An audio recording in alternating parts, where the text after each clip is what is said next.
Не материмся, да? Чего вам на РТС? А вы знали, что в России Не, виды с окна уже все снимали. Чего вам на РТС? А вы знали, что в России проходит школа межэтнической журналистики? В этом году она проходит в 27 регионах России, в том числе и в Республике Коми, в городе Сыктывкар. Как раз в этой школе я прохожу обучение. Сегодня у нас выездной урок. Едем в село Пезмак, там, где снимали клип Гудакову, Вове Трошеву. После этой поездки ребята должны будут написать статьи, кто-то снимет видеоролик, сделает репортаж. Типичные песни у Гудакова.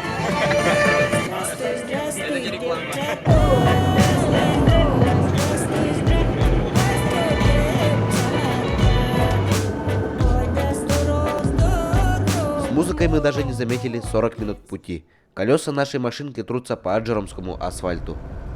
Вот новый ФАП. Вон Катюшу на сайте поставили, видите? Катюша на базе ЗИЛа. Это сварил мой одноклассник Шахов Данил, короче. Вот и все, мы в Аджероме. Смотрите, какие замечательные дома стоят, люди строятся, сельское хозяйство растет. Но в прошлом столетии тут был лагерь, работали люди, занимались осушением болот. Сейчас тут земля сухая, но из-за этого Плохо растет картошка, надо завозить торф, землю. А так в основном тут песок теперь. Чтобы узнать о селе, нужно смотреть объявления, какие висят. Тут вот есть вакансии: повар, кочегар, разнорабочий, станочник, тракторист.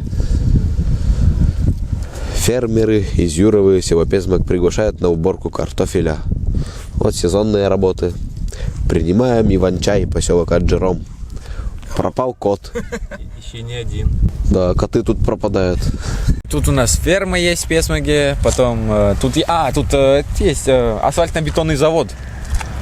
Да, его, конечно, перенесли, он чуть подальше теперь стал, но тут есть. Лесом занимаются. Потом, тут, кстати, вот грант выиграл от Монди один мужик, он собирает макулатуру, пластик перерабатывает, делает из него пластиковые эти плиты.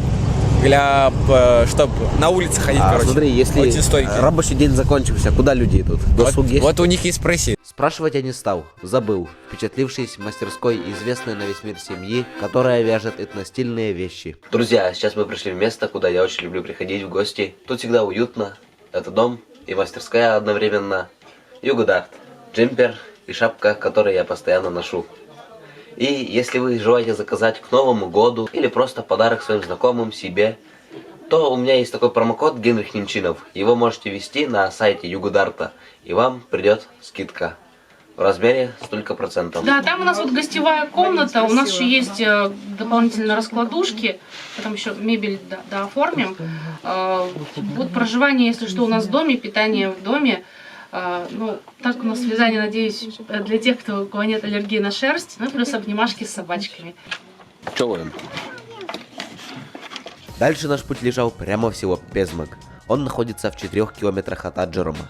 Название села происходит от коми слова «пеш поганый», «мег» излучина. Тут мы узнали, где проводят досуг местные жители. Это была библиотека. Пезмакская библиотека находится в таком старинном доме. Он построен в 1920 году прошлого столетия. А внутри библиотеки находится еще и краеведческий музей. В нем висит такая картина. Это дом типичной пезмакской постройки. На данный момент в Пезмаге осталось лишь несколько таких домов. По воспоминаниям, дом строили очень тяжело.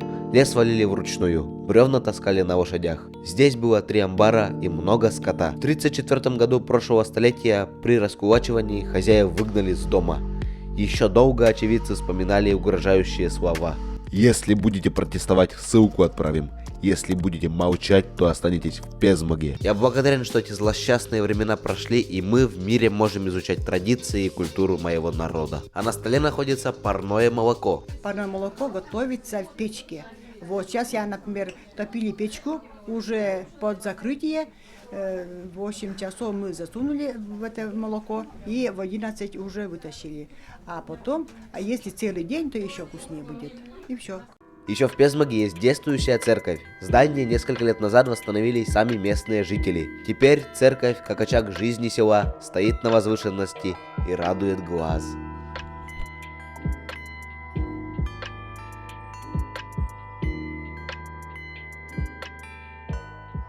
А чтобы ролик дал вам пользу, в финале информативный подарок. Расскажу о 2 коми-играх. Первую игру можно проводить на любом празднике. Сейчас осень, значит скоро чомор. Праздник по случаю окончания сельских работ.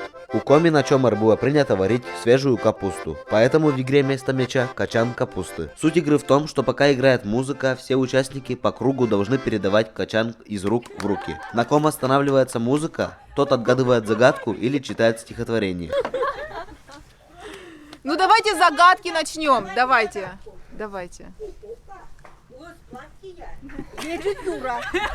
Нога деревянная, одежда синяя, а головушка седая. Нога деревянная, одежда синяя, а головушка седая. Капуста, качан, кычан.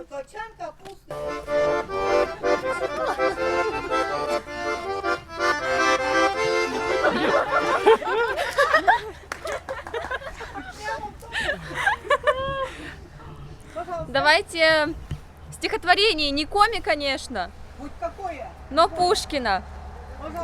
Мороз и солнце, день чудесный, еще ты дремлешь, друг прелестный. Пора, красавица, проснись, открой сомкнутый негой взоры навстречу северной авроры, звездою с севера явись.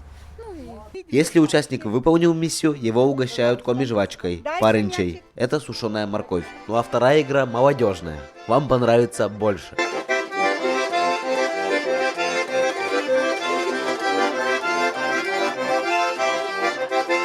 Забрал, молодец.